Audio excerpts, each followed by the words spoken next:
Today we're going to be doing a fantastic study of a toucan using Mont Marte oil, so let's get into it! Okay, we're going to paint in our background now, and I want my background to be fairly dark. But into that black I'm going to mix some Veridan. So it's going to be very black but just with a hint of green. Now I'm using a deep well plastic palette to mix my colour in, then we'll use the normal palette to lay our other colours in.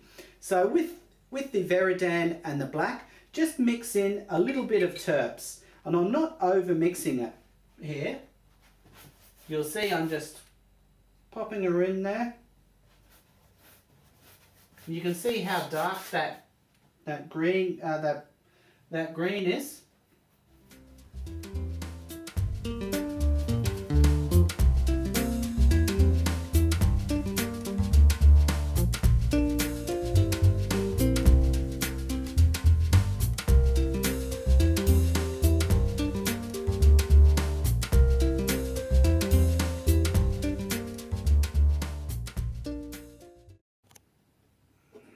Alrighty then.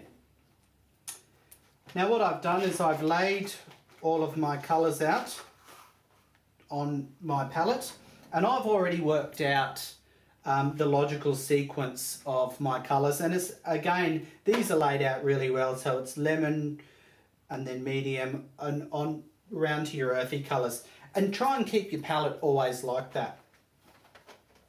Now we've got our background in and that's all fairly sort of dark. What I'm going to do is I'm just going to add in a bit of a lighter colour, a bit of a lighter green, just to add a little bit of interest.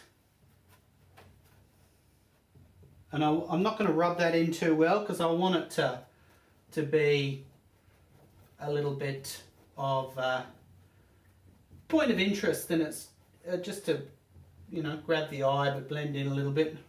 Alright, I'm happy with that background now.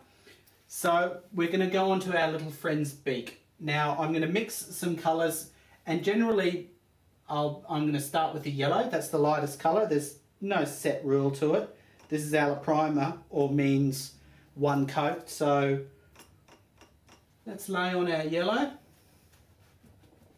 Now I absolutely love these oil paints. They're smooth full body paint and they have high levels of pigmentation, so you can get really good coverage.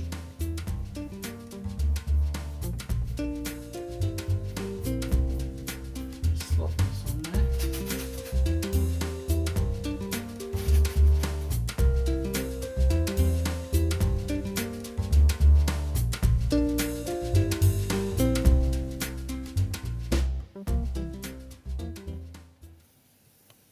Okay, now the bottom part of the bill is orange, so let's mix a little bit of medium yellow and a little bit of brilliant red to create a nice orange.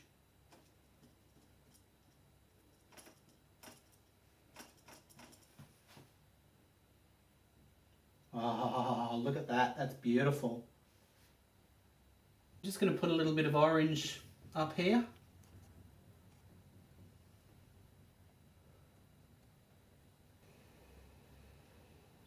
And from here on up, I'm just going to add more yellow into it, just to bring that orange into yellow. And this is obvious, this is called a blend. So I'm just going to blend the two in here.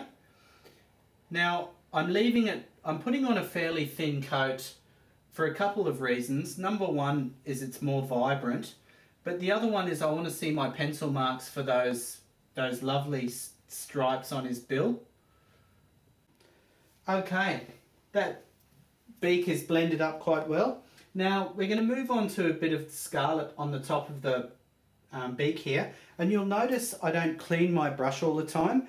A lot of people over clean the brush. You don't really need to. Just wipe the colour off. And because I'm using another warm colour, it's going to be fine. As long as I don't contaminate that with my black or green, it doesn't really matter. So let's get a bit of our beautiful crimson scarlet here and lay this in.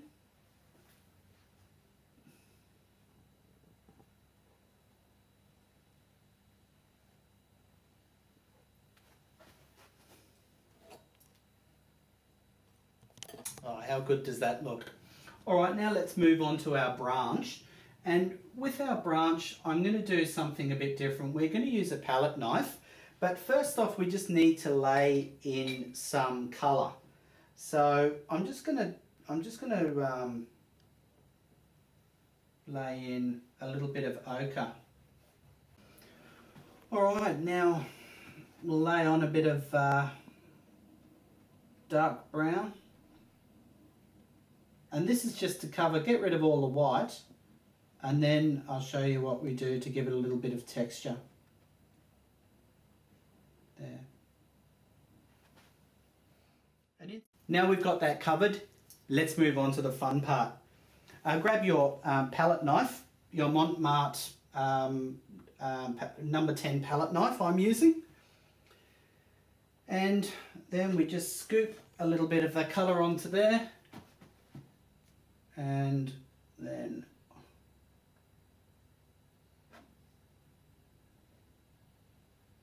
there's no particular steps to do this. It's just, you're really just sculpting, modelling with the paint.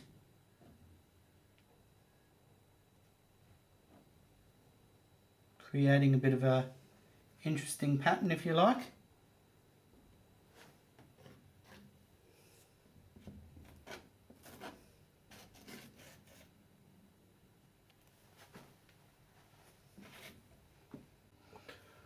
All right, I think that's about it. We don't want to overwork it, otherwise it just turns into mud. So I'll leave the tree like that for the time being. And let's move on to our little friend's bib. All right, well that's the end of part 1, and our bird's really starting to take shape. Join us in part 2 where we'll finish off our cheeky little toucan.